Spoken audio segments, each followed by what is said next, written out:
Olá, boa noite, a paz do Senhor Jesus, a paz, que bom estar aqui com vocês mais uma vez. Andréia, Alexandre Aguiar, meus amigos, irmãos, Marília, Dr. Elísio, Bruno, paz, Roberta Guedes, Marcos Vinícius, Tânia Machado. Gente, a paz do Senhor Jesus Cristo.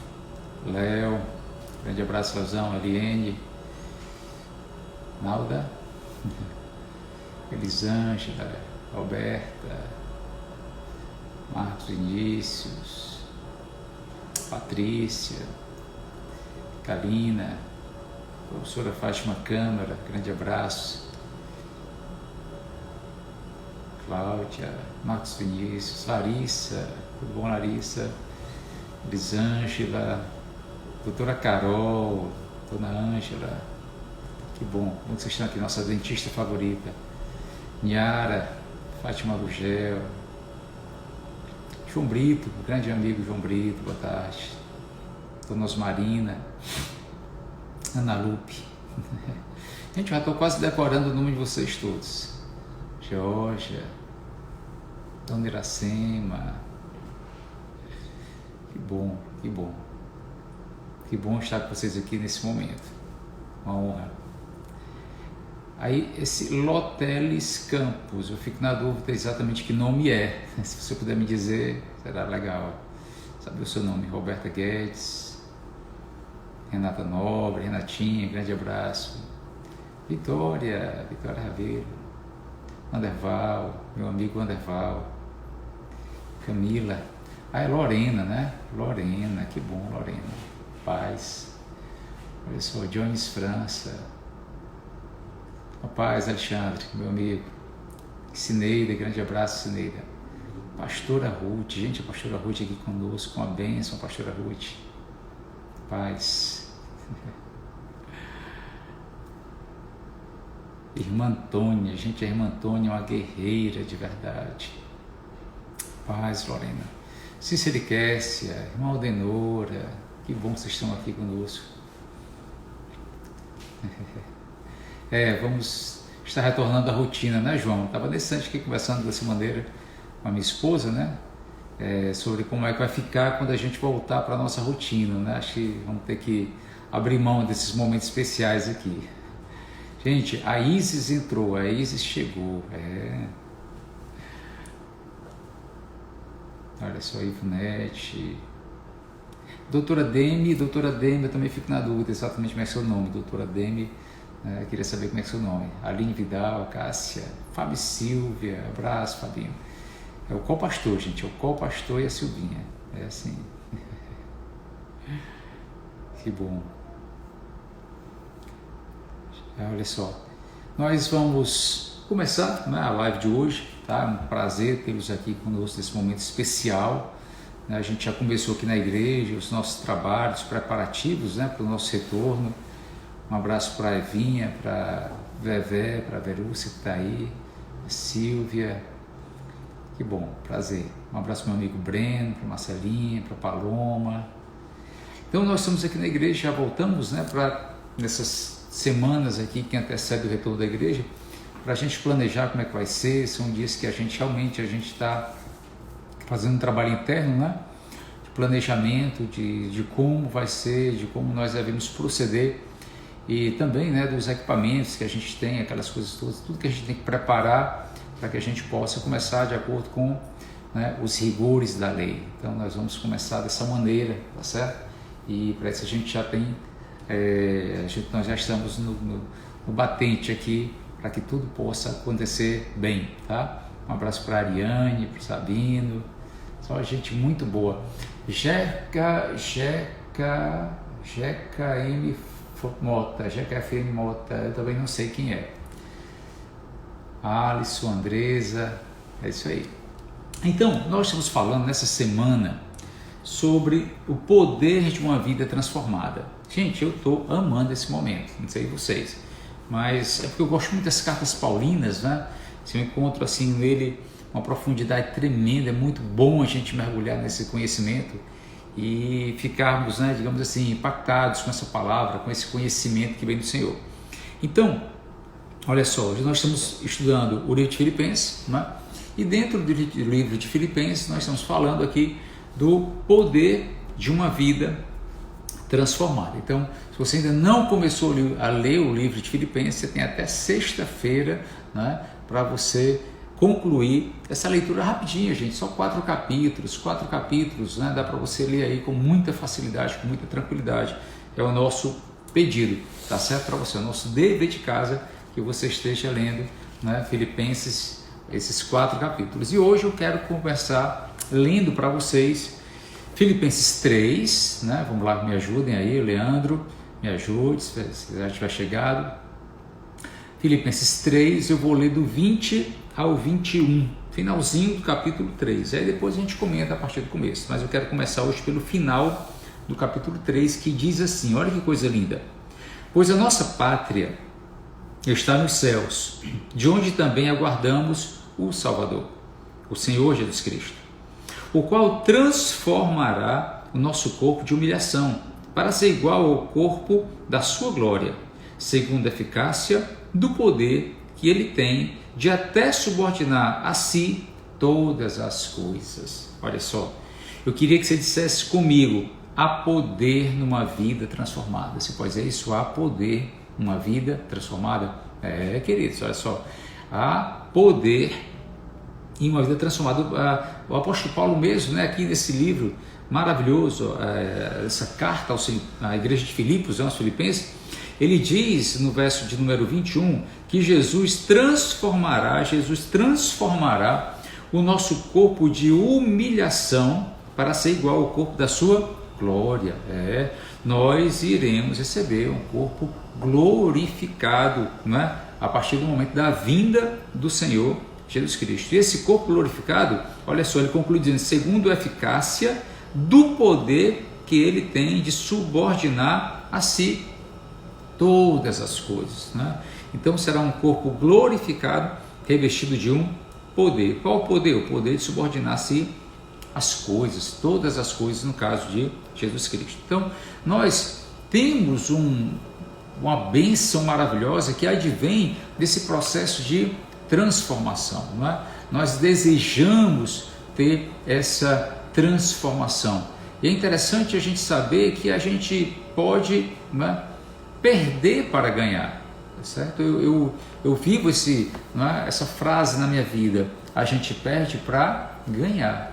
Tem muitas pessoas que não querem perder nada. Não quero perder nada, não abro mão de nada do que eu tenho direito para que eu possa viver bem, para que eu possa ser feliz, para que eu possa, né, usufruir das coisas. Lógico, tem todo o direito. Mas quando a gente fala da vida cristã, na vida cristã nós muitas vezes abrimos mãos, né, de certas coisas para a gente ganhar lá na frente, não é? E a gente já tem falado dessa maneira e hoje a gente vai falar mais um pouquinho. Olha só, a questão é que quanto mais perto o cristão se aproxima de uma vida perfeita, mais longe sente que dela ele está. Somente depois que ultrapassamos digamos assim, não é, os contramontes de uma montanha, é que percebemos o quanto altos os picos dessa montanha são. Nós estamos na subida de uma montanha. Todos nós estamos na subida dessa montanha. E eu acho que não há necessidade de desânimo, não há necessidade, não é, de uma angústia, uma tristeza. E queridos, eu queria deixar isso também hoje, não há necessidade de ansiedade, não é? Nós temos uma eternidade toda diante de nós. O panorama, da verdade, cada vez mais amplo é a nossa inspiração. E o amoroso Espírito Santo de Deus nos faz subir com mais facilidade, ele nos faz subir até com asas, né? Como águias. O Salvador, o Senhor Jesus, ele tinha um propósito bem definido quando ele nos conquistou. E somente ele conhecia todo o alcance desse propósito maravilhoso que ele tem para a minha vida e ele tem para a sua também. E para tanto, eu acredito que é importante, né, esquecermos as coisas que devem ficar para trás, as falhas, os pecados, os erros e às vezes até mesmo os sucessos passados, e prosseguirmos todos juntos para o alvo. O alvo é o prêmio, né? Eu acredito que não há um prêmio maior do que o próprio Senhor Jesus Cristo na nossa vida. Esse é o alvo, esse é o prêmio, não é? Nós perdemos tudo para ganharmos a Cristo. Nós abrimos mão daquilo que poderia ser muitas vezes uma alegria passageira, uma felicidade extremamente momentânea, não é? Para termos Jesus na nossa vida, para caminharmos com Ele, para estarmos para sempre ao lado dele.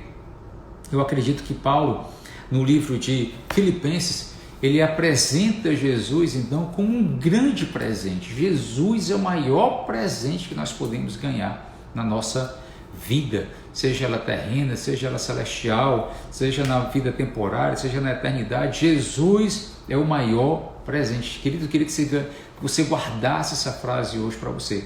Jesus é o nosso maior presente. Estar com Ele, não é? É o maior presente que nós podemos ter. A gente viu aqui no versículo 20, pois a nossa pátria está nos céus, de onde também aguardamos o Salvador, o Senhor Jesus Cristo, né? E Ele operará essa transformação na nossa vida.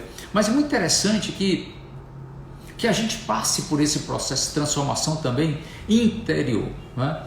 Esse processo de uma transformação interior, ele é maravilhoso, porque ele nos dá cada vez mais, não é, essa característica de nós nos parecermos com Jesus e nós então iremos, digamos assim, nos apoderar, ou nós iremos nos empoderar, não é, com a presença dele na nossa vida, com as bênçãos que advêm dessa maravilhosa sintonia com Ele, dessa troca com Ele, não é? Eu sou dele, Ele é meu, eu sou do meu amado é meu, não é? Nós interagimos, nós vivemos essa relação de aliança com Jesus.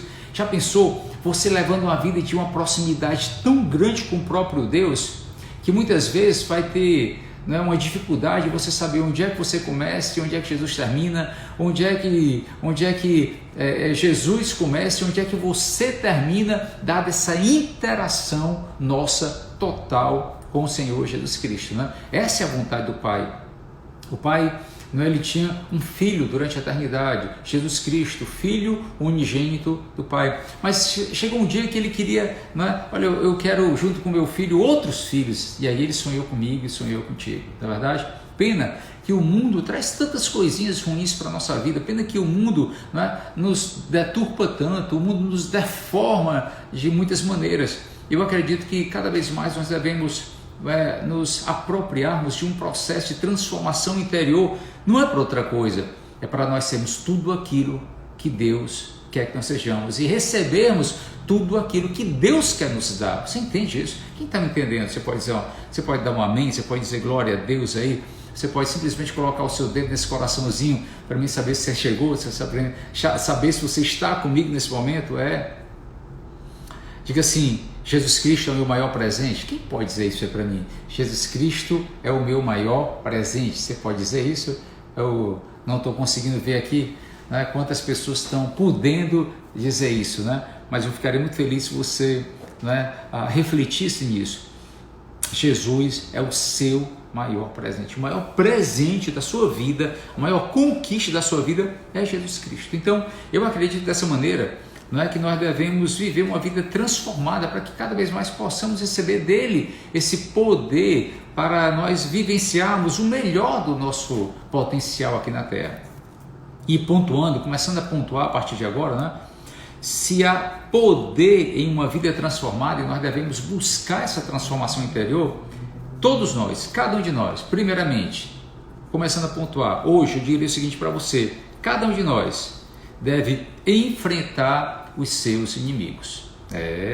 Primeira coisa que eu pontuo nessa tarde hoje, não é? Enfrente os seus inimigos. Sim, pastor, o que é isso? Eu tenho inimigos? Vamos ler a Bíblia, não é? Filipenses 3, vamos ler a partir agora do versículo 1, do 1 ao 3, Filipenses 3, do 1 ao 3 diz assim: quanto ao mais, irmãos meus, alegrai-vos no Senhor. A mim não me desgosta e é segurança para vós outros que eu escreva as mesmas coisas, porque Paulo estava acabando falando sempre as mesmas coisas. Ele diz assim no versículo 2: acautelai-vos dos cães. Sim. Acautelai-vos dos maus obreiros. Acautelai-vos da falsa circuncisão, porque nós é que somos a circuncisão, nós que adoramos a Deus no Espírito e nos gloriamos em Cristo Jesus, não confiamos na carne. Queridos, olha só, eu queria que você guardasse isso hoje para você de uma maneira, digamos assim, não é? Cautelosa. Nós temos os nossos inimigos, e eu acho que esse é um momento em que nós devemos ter muito cuidado para que possamos enfrentar os nossos inimigos. Sim, olha só, Paulo fala aqui que nós devemos ter cautela dos cães. Ele fala, Pedro, quem são os cães? Ele fala da seguinte maneira, enfatizando, são os maus obreiros, não é? São aqueles que pregam, que obrigam, não é, as pessoas a verem algo que Deus não queria que elas vivessem, tá certo? E eu entendo que os maus obreiros, primeiramente aqui Paulo estava falando, né, dos judaizantes. Os judaizantes, eles eram os judeus, logicamente, que queriam fazer com que a igreja de Cristo fosse uma igreja marcada pelo judaísmo, que a igreja copiasse o judaísmo, que a igreja seguisse as determinações da lei de Moisés. Então, eles diziam basicamente que a circuncisão era necessária para a salvação. Olha só que loucura, não é? Jesus nunca falou dessa maneira. Na verdade, Jesus nunca falou que as pessoas cristãs, as pessoas que eram seus seguidores, deveriam ser circuncidados. Não, porque a verdadeira circuncisão, o Senhor fala na sua palavra, é a do coração, e não uma circuncisão física, orgânica.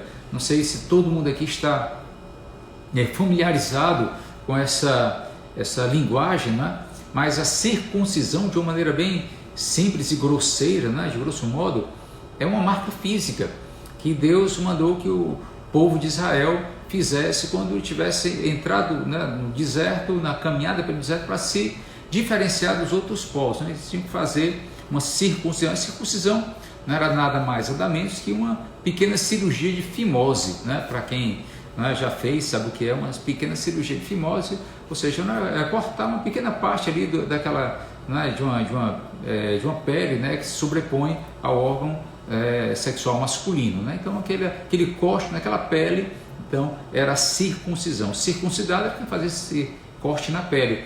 E os judaizantes estavam querendo cobrar isso, justamente da igreja. A igreja não precisa disso, Graças a Deus o Senhor não exige isso para a igreja, porque a verdadeira circuncisão, a verdadeira marca, a verdadeira separação, consagração, ela ocorre no coração e não numa parte do nosso corpo, tá certo? Então, os judaizantes, eles foram apontados então como os primeiros inimigos da igreja, e depois os outros inimigos da igreja seriam aqueles que eram os inimigos da cruz. Aqui em Filipenses, o verso 18 do capítulo 3, então Filipenses 3,18 diz assim, pois muitos andam entre nós, dos quais repetidas vezes eu vos dizia e agora vos digo que, até chorando, que são inimigos da cruz de Cristo. A cruz de Cristo tem seus inimigos? Sim, a cruz de Cristo tem os seus inimigos. E é interessante saber que geralmente, de acordo com o verso 19, olha só, o destino deles é a perdição, o Deus deles é o ventre, e a glória deles está na sua infâmia, visto que se preocupam com as coisas terrenas. São pessoas arrogantes, são pessoas orgulhosas, são pessoas pretensiosas, são pessoas que são materialistas. Sim, são as pessoas materialistas, somente se preocupam com as coisas terrenas. Essas pessoas, a Bíblia já diz aqui, o destino dessas pessoas, que vai ser uma coisa trágica, mas uma coisa triste. Mas a igreja tem os seus inimigos. Pastor Pedro, quais são hoje? Não é falar de hoje. Quais são hoje os inimigos da igreja? De acordo com a palavra, olha só, os inimigos da igreja são o mundo, em primeiro lugar, tá certo? O mundo, de acordo com 1 João, nós já falamos dessa maneira. 1 João, capítulo 2, o verso 15 em diante, diz assim, não ameis o mundo, nem as coisas que há no mundo. Se alguém amar o mundo, o amor do Pai não está nele. Porque tudo que há no mundo, a concupiscência, ou seja, o desejo desordenado, né, da carne, o desejo desordenado dos olhos, a soberba da vida não procede do Pai, mas procede do mundo. Ora, o mundo passa bem como a sua concupiscência, aquele, porém, que faz a vontade de Deus permanece eternamente. Então, quem é que se constitui na terra como os inimigos, não é, da igreja? Primeiro, o mundo é inimigo da igreja. Você não pode achar nunca que o mundo é aliado da igreja, não. O mundo sempre estará indo por um caminho que é justamente o contrário do caminho que a igreja segue. Então, o mundo realmente é esse nosso inimigo atual, presente, não é? O segundo inimigo que eu aponto para, não é, nesse momento inicial aqui, olha só, é justamente a carne velha, a nossa própria carne, ela é inimigo, sim, a carne é inimigo.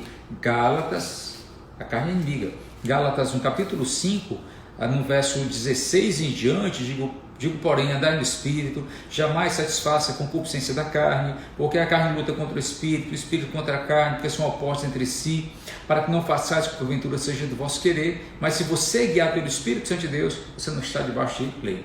Então, os inimigos da igreja, hoje, o mundo, a carne e também, em terceiro lugar, o diabo, que é o próprio Satanás, que é o adversário, que é o inimigo de Deus. Sim, ele é com certeza o nosso grande inimigo também. Embora destruído, embora, não é, deformado, mas ele continua lutando pela igreja até o seu fim, totalmente aniquilado através de um simples sopro da boca do Senhor Jesus Cristo.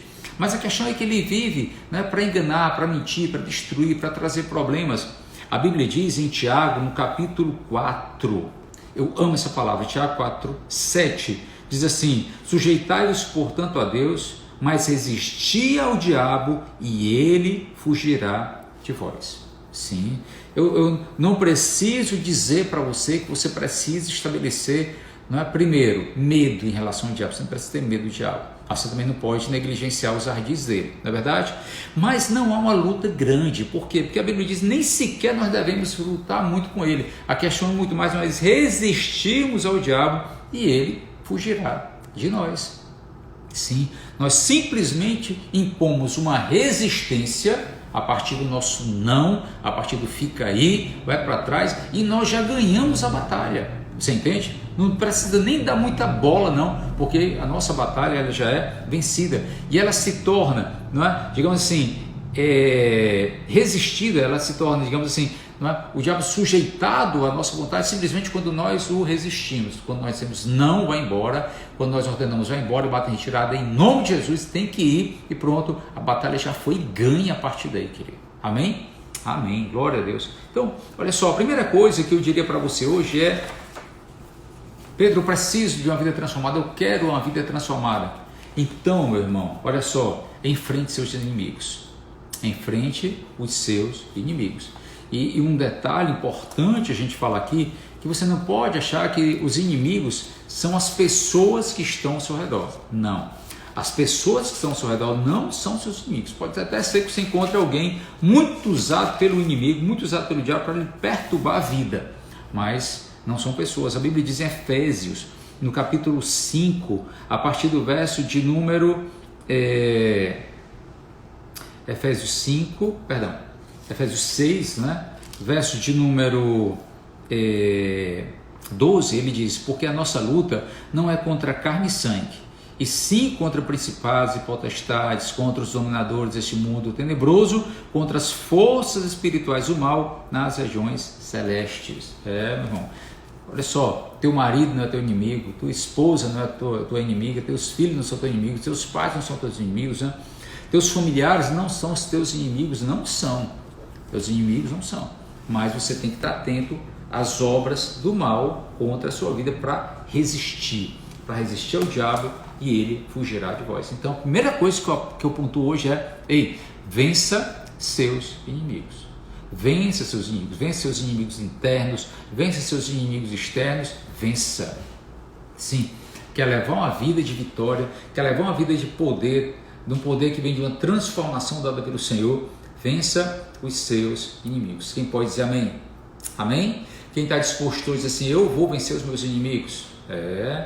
Você deve vencer os seus inimigos. Você deve vencer aquilo que te perturba, aquilo que te traz a paz. Vença. Ei, meu irmão, vença. Está na hora de começar a vencer. Eu acho que tem gente que perde muito e perde durante muito tempo. Está na hora de começar a vencer. Está na hora de fazer cara de vencedor e ir para cima contra esses adversários que são tão ruins, não é? O mundo, a própria carne e Satanás e seus demônios. Sim, são os nossos inimigos, eles devem ser vencidos por nós. Amém? Quando a gente fala carne, a gente está falando dos nossos, esses inimigos internos, o medo, a depressão, a angústia, a ansiedade. Gente, tem uma coisa que tem feito muito mal às pessoas, é a ansiedade. Tem gente morrendo de ansiedade e não se dá conta disso, não é verdade? Então, vença esses inimigos internos e seja uma bênção com o Senhor. Segunda coisa que eu pontuo hoje, porque se a gente pudesse, a gente passava muito tempo falando só desse primeiro ponto, mas a gente precisa caminhar um pouquinho.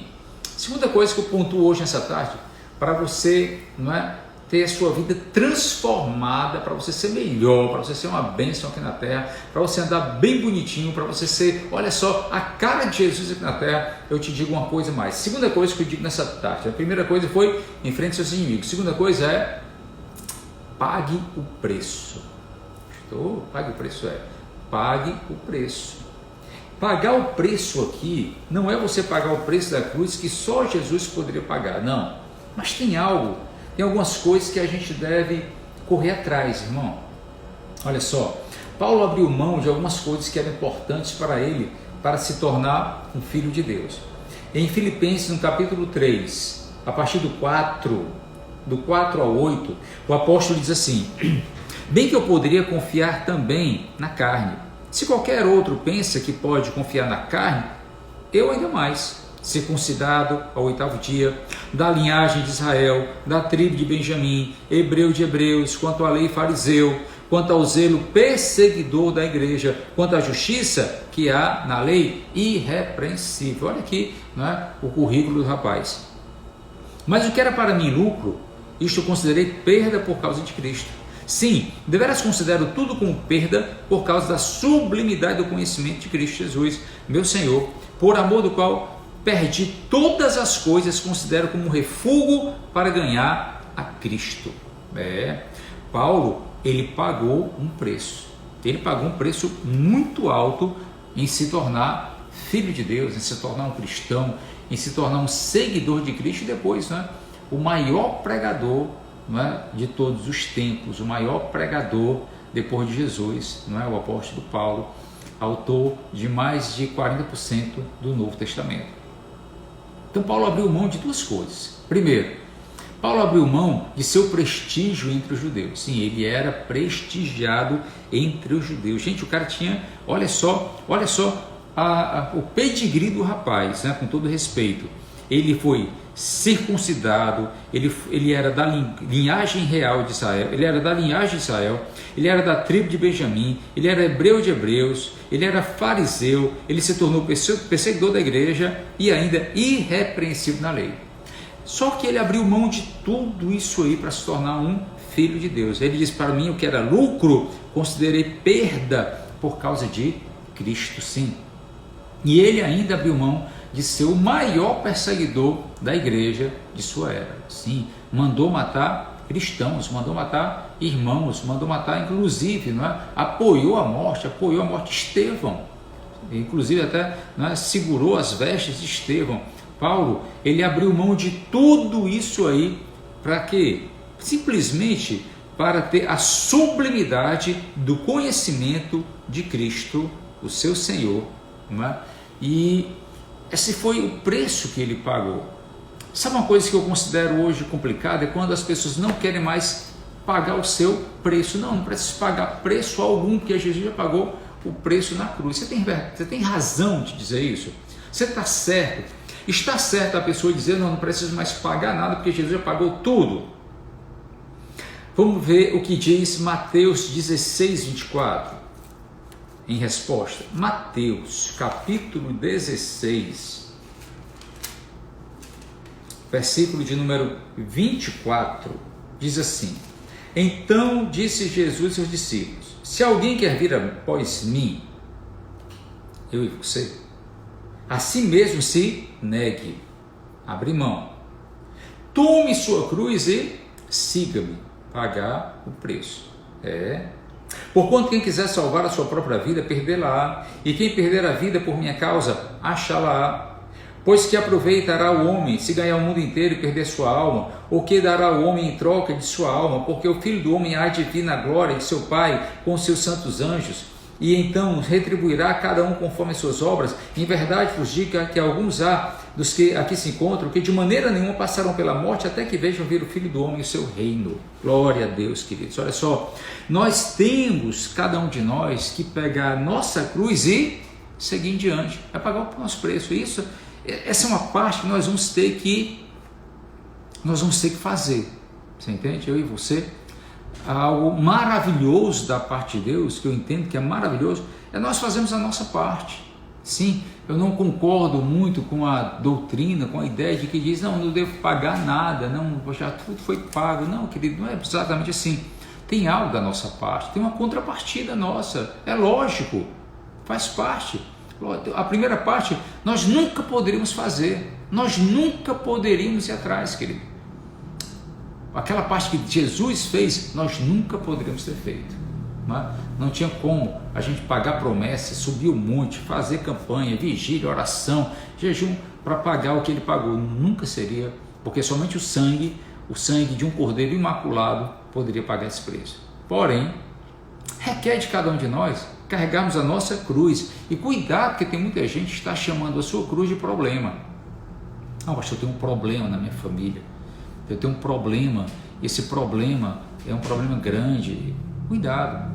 Cuidado, porque pode ser a sua cruz. E eu acho que nós temos que muitas vezes pagar o preço. Sim, nós vamos ter que pagar o nosso preço. É abrir mão de algumas coisas da vida pela excelente sublimidade das coisas futuras que nós iremos vivenciar. Queridos, olha só, é um preço muito irrisório, é muito pequeno que Deus quer de cada um de nós. Sim, é um preço pequeno demais o que o Senhor requer de cada um de nós. A Bíblia diz que o fardo que Ele nos dá é leve, muito leve. O que nós carregamos, não, ele é pesado, mas o que Ele nos dá é leve, vale a pena. Os mandamentos dele não são ruins, são leves, são coisas leves que a gente pode suportar. Vocês estão me entendendo? Então preste bem atenção, querido. Olha só, pague o preço. Sim, pague o preço de uma vida transformada. Pague o preço que for necessário para você viver uma vida digna ao lado do Senhor, com as bênçãos dele. Não é? Sim, há uma parte que nós vamos fazer. E aí Jesus chama isso de cruz. Também não é outra coisa, não. É exatamente isso. Amém? É exatamente isso. Há uma cruz que nós vamos carregar, mas ela é do tamanho ideal para cada um de nós. Ela é de um peso certo para cada um de nós. E nós podemos ir até o final com isso.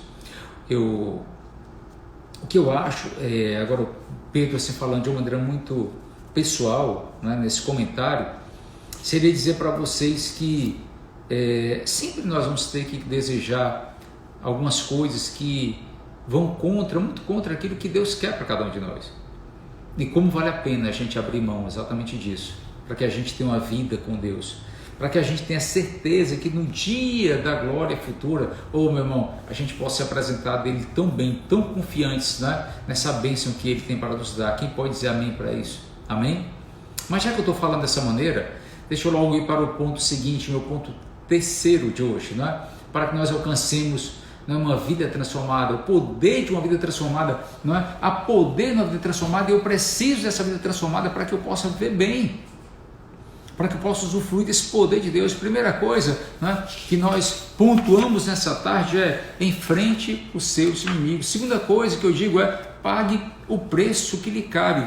E a terceira, que ela é maravilhosa, anote: considere o seu ganho. Meu irmão, considere o seu ganho. Considere a bênção que Deus tem para você. Quando Paulo abriu mão daquilo que ele achava ser necessário e importante, ele ganhou o conhecimento inestimável de Cristo. O que ele ganhou de conhecimento, de revelação, né? A sublimidade do conhecimento de Cristo Jesus. Gente, assim, isso é maravilhoso. Deixa eu repetir para você, Filipenses 3, de 7 a 8, assim: mas o que para mim era lucro, isto considerei perda por causa de Cristo. Sim, deveras considero tudo como perda, por causa da sublimidade do conhecimento de Cristo Jesus, meu Senhor, por amor do qual eu perdi todas as coisas e considero como refúgio para ganhar a Cristo. Ele ainda diz mais a partir do verso 9, e ser achado nele, não tendo justiça própria, que procede da lei, senão a que é mediante a fé em Cristo, a justiça que procede de Deus baseada na fé, para o conhecer e o poder de sua ressurreição e a comunhão dos seus sofrimentos, conformando-me com ele na sua morte, para que, de algum modo, alcançar a ressurreição dentre os mortos.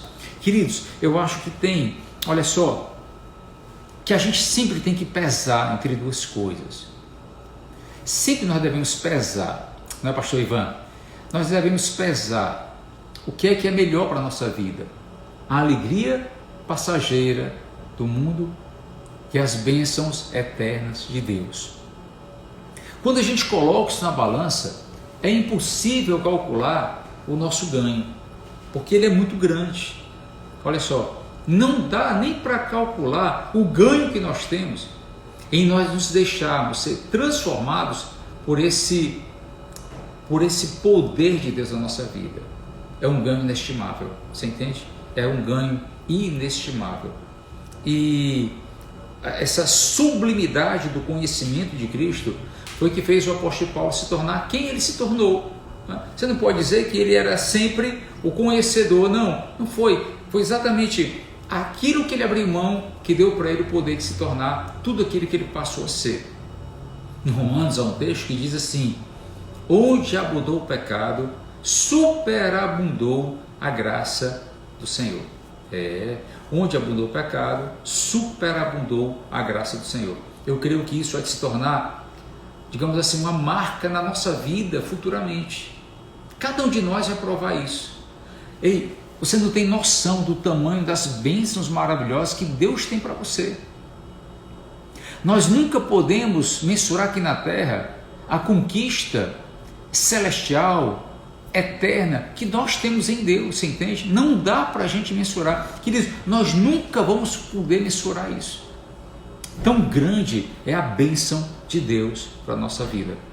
Mas hoje eu poderia dizer para você, olha só, considera o teu ganho. Começa a considerar teu ganho.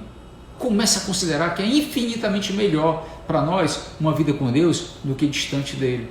É infinitamente melhor para a gente abrir mão de certos ganhos terrenos para usufruirmos daquilo que Deus vai nos dar. Porque aquilo que é terreno é passageiro, mas aquilo que é de Deus para a nossa vida é eterno. Você entende isso? Eterno. Nunca passa. Nunca vai poder passar. Nunca vai poder ser roubado. São coisas que a traça não corrói, o ferrugem não destrói. Nunca vai poder ser destruído aquilo que Deus vai te dar. Quem pode dizer amém para isso? Amém? Considere o seu ganho. Pense no seu ganho.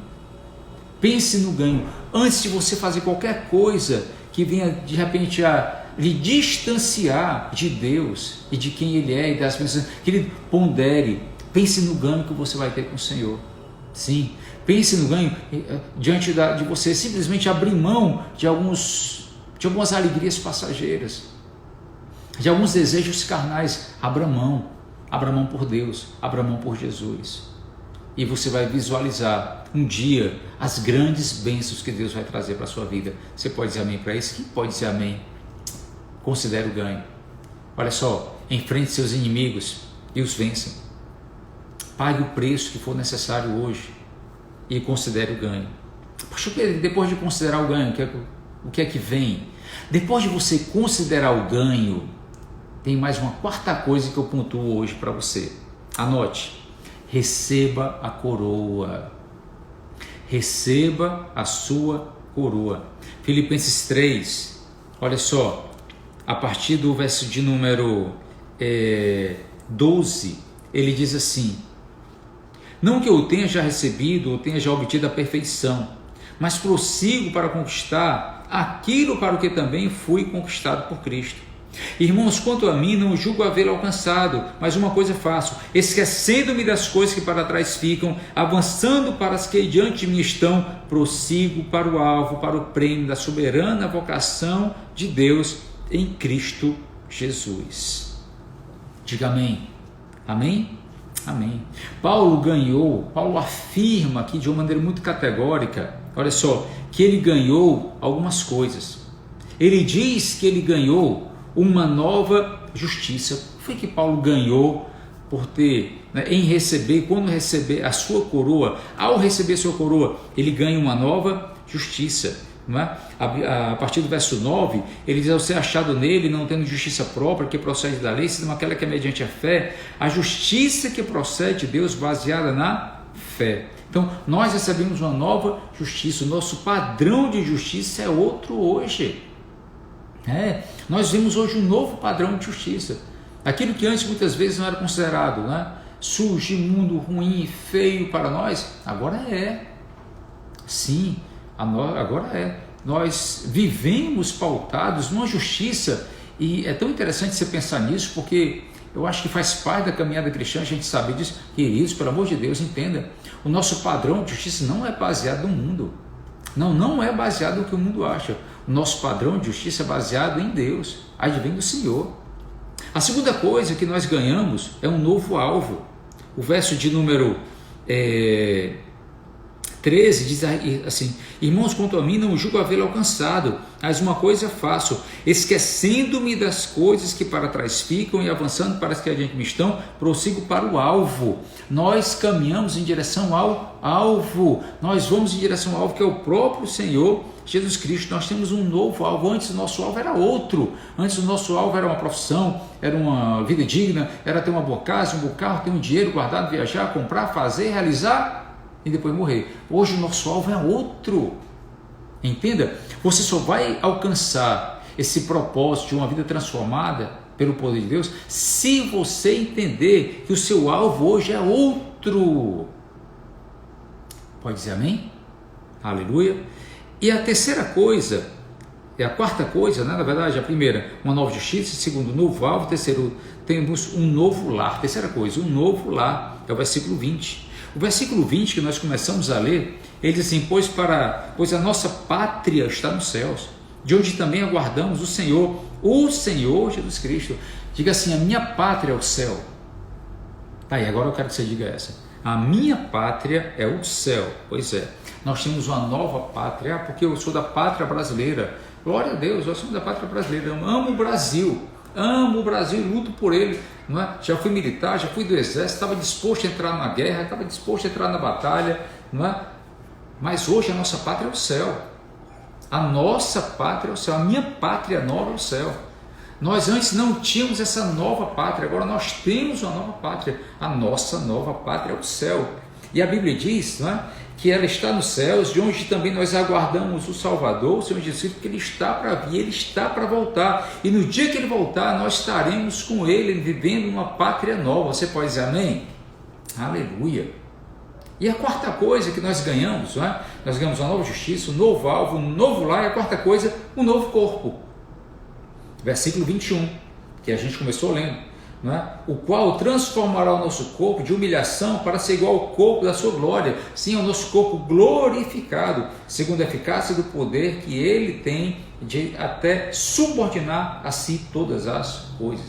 O Senhor nos dará também um novo corpo, um corpo glorificado. Sim, nós devemos receber a nossa coroa. Hoje eu digo para você, querido, fica atento às coisas de Deus na tua vida. Olha só, abra mão sim, perca tudo para ganhar Cristo, perca tudo. Olha só, enfrente os seus inimigos pessoais, pague o preço que for, que é só carregar a sua cruz. Olha só, considere o seu ganho, sempre pense, sempre pondere no ganho que você vai ter ao lado de Deus. E a quarta coisa é: receba a sua coroa, receba hoje já essa coroa de glória. Eu acho lindo e maravilhoso, para concluir, quando o apóstolo Paulo fala no verso 17, ele diz assim: irmãos, sede meus imitadores, e observai os que andam segundo o modelo que tendes em nós. Ontem eu terminei a nossa live falando de pessoas que elas nos inspiram. Não é verdade? Ontem nós falamos aqui de pessoas que viveram e que vivem uma vida de dignidade, que nós podemos nos inspirar por esses grandes homens e essas mulheres. Hoje eu digo para você, né? Seja imitador do apóstolo Paulo. Né? Ele diz: sede meus imitadores, versículo 17, e observai os que andam segundo o modelo que tendes em nós. Sim, a gente volta para isso, né? Ande segundo Cristo, seja imitador daqueles que têm, olha só, intimidade com Deus, comunhão com o Senhor. Meu irmão, vamos abrir mão daquilo que simplesmente não vale a pena para que nós tenhamos Jesus Cristo na nossa vida. Amém? Perder tudo para ganhar a Cristo. Diga assim comigo: Jesus é o meu maior presente. Você pode dizer? Diga assim: Jesus é o meu maior presente. Amém? Vamos encerrar? Posso orar por você? Aleluia. Meu desejo é que Deus faça uma obra linda na sua vida, de transformação, de uma vida maior, melhor, de uma vida com mais propósito, mais centrada naquilo que é Deus. Querido, hoje de uma maneira muito respeitosa eu te peço, abre mão daquilo que não convém, abre mão, sabe, de coisas fúteis, abre mão de futilidade, abre mão de tolice, abre mão da tua carnalidade. Sim, abra mão e simplesmente ande com Deus. Vai ser uma troca muito melhor. Pondere sempre essa troca. É muito melhor a gente servir a Deus, é muito melhor obedecer ao preceito do Senhor, é muito melhor, é infinitamente maior a gente receber, né, a nossa coroa que vem da parte de Deus. Amém? Fecha teus olhos, eu quero orar por ti. Pai, eu quero te louvar e te glorificar por cada pessoa que está aqui conosco hoje. Eu te peço, Senhor, abençoe, trazendo paz, trazendo alegria, trazendo comunhão, meu Deus, contigo, com tua palavra, com teu Santo Espírito. Abençoa teus filhos, ó Pai, ajuda-os, ó Pai, em suas dificuldades, em suas necessidades. Meu Deus, ajuda cada um que está aqui, Pai, a vencer os seus inimigos, sejam eles internos, sejam externos, Pai. Nos dá a nossa vitória contra toda obra maligna, dá vitória à tua igreja contra os inimigos da igreja, contra os inimigos da cruz, ó Deus. Em nome de Jesus, eu te peço, Pai, nos ajuda, Senhor, a cada um aqui a carregar a sua própria cruz, a pagarmos o preço que o Senhor requer de nós. É um preço muito pequeno, muito, meu Deus, insignificante diante de tudo aquilo que nós vamos herdar do Senhor, a nossa coroa de glória e também de justiça, Pai. Te peço ainda, meu Deus, em nome de Jesus, que cada um aqui considere, meu Deus, ó Pai, ponderar o ganho, meu Deus. Ó Pai, que cada um aqui possa ponderar o ganho, meu Deus, aquilo que nós temos no Senhor. Tu és o nosso Deus, Tu és o nosso guardião, Tu és o nosso protetor, Tu és o nosso abençoador, Pai. Meu Deus, nos ajuda a enfrentarmos tudo aquilo que nós devemos enfrentar nesses dias. Eu te peço, Pai, pelos comerciantes, meu Deus, pelos compradores, vendedores, por aqueles, ó Pai, que estão com o seu negócio fechado, por aqueles que estão em dificuldade financeira, abençoa teus filhos, ó Pai. Hoje eu te peço de uma maneira muito especial, abençoa teus filhos, ó Pai. Livra da falência, livra do prejuízo, do dano, Pai, e ajuda, Pai, para que haja uma recuperação, meu Deus, em nome de Jesus, Pai. Te peço também pela saúde, os seus filhos são enfermos. Eu te peço, Pai, que o Senhor abençoe a pastora Arildes, minha pastora querida, Pai. Que o Senhor abençoe a pastora Arildes, que o Senhor a fortaleça, que o Senhor lhe dê paz, lhe dê ânimo, Pai. Abençoe a mente dela, seja protegida e guardada do Senhor de qualquer tipo de sequela, em nome de Jesus Cristo. Eu te peço pela vida da pastora Neném. Senhor, fortaleça a tua filha, Pai, bem como a Maria, livrando de todo o mal, livrando, Pai, de toda enfermidade, Pai. Faz assim também com o pastor Josué, a pastora Jaqueline. Abençoa o pastor Júnior Mota, Pai, todo o cálculo renal seja expelido do organismo dele agora, em nome de Jesus. Eu te peço pela vida da Loreta, que o Senhor fortaleça a Loreta, Pai, dando saúde. Eu te peço pela vida da Alzeneide, do Iago Felipe, do Raimundo Jovan, do Alan, da Jaqueline Heller, do Luiz Henrique, do Benício, da Natécia, da Vitória e da Mariana, Pai. Em nome de Jesus Cristo, abençoa a vida da Maria Holanda, da Yara, do Ângelo, a Fernanda, da Carolzinha, Pai. Declaramos saúde das tuas filhas, bem como da Carol Furtado, do Arthur Wagner. Meu Deus, a saúde da Rebeca, do Dr. Newton, da Magda, do pastor Ivonildo, Pai. Do Glauber e do Glauco, Pai. Da Edileuza e da Fátima, do Breno e da Verusca, do Irapuã e da Carol, da Karine, como também do Reginaldo, Pai, em nome de Jesus. Abençoa o Carlos Roberto, livre ele de todo câncer. Faça assim também com o Marcos Stam, Pai. Meu Deus, alimenta e fortalece o ânimo da Roberta, da Esineida. Cura o Dr. Jabas Roriz, a Geise, o Dr. Fábio, o Alex, a Aline, o Valderi, o José Conrado, o Isaac, o Davizinho, Pai, abençoa a vida da Luziânia, da Renata Holanda, do Antônio, do Alfredo, do Simão Abidon, do Joatan, da Welita e do Joatan Júnior também, Pai, abençoa a vida da Thaís Bruno, da Jovelina, do Jovino, do Antônio Madeira, do Marcos Gadelha, da Valência, da Thaís Germano, do Jonatas e da Roberta, da Chaguinho do Altenor, da Cláudia e do Tom Arruda, do Eimar e da Niraísa, da Janoca, Pai, e do Valdir. Abençoa também a vida do Iago Felipe, Pai, que o Senhor permita que ele se livre, Pai, desses linfomas que estão perseguindo a vida do teu filho.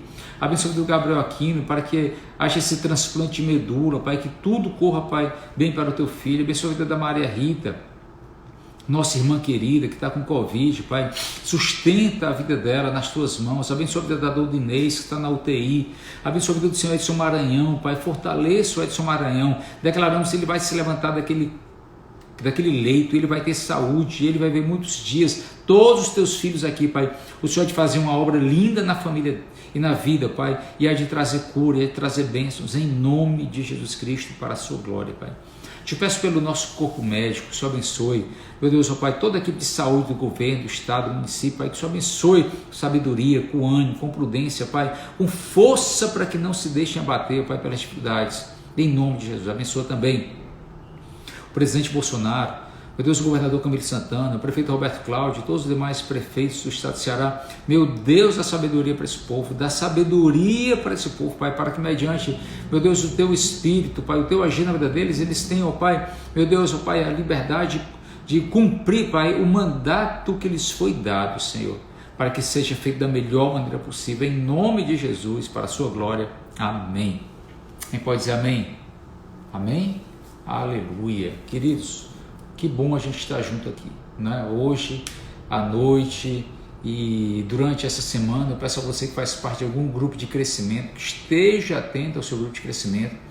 Nós estaremos voltando daqui a alguns dias, né? E nós vamos voltar chamando os grupos de crescimento inicialmente para dentro da igreja, depois as outras pessoas que não fazem parte ainda, tá certo? Então eu peço a você que fique muito atento ao seu grupo e valorize esse momento, valorize para que você possa também, né, estar ajudando a igreja nesse momento de retorno, tá certo? A gente está muito preocupado em fazer um retorno tranquilo, né, da igreja, a nossa vida, não é, de cultos presenciais normalmente, tá bom? Deus abençoe cada um de vocês, foi um prazer. Amanhã a gente está aqui de novo com mais uma live às 18 horas, né, falando do poder de uma vida transformada. Se eu fosse você, olha só, eu mandava essa live para um monte de gente, tá certo? Vai ficar salva no meu Instagram, tá certo? Você pode simplesmente, né, colocar o nome de alguém lá, você pode compartilhar com alguém, para que muitas pessoas, queridos, muitas pessoas precisam ouvir essas palavras. Muita gente precisa ouvir essas palavras. Amém? Deus abençoe você. Foi um prazer bem grande. Que o Senhor te abençoe de uma maneira poderosa. Beijo no coração. Tchau, tchau. Até amanhã, gente.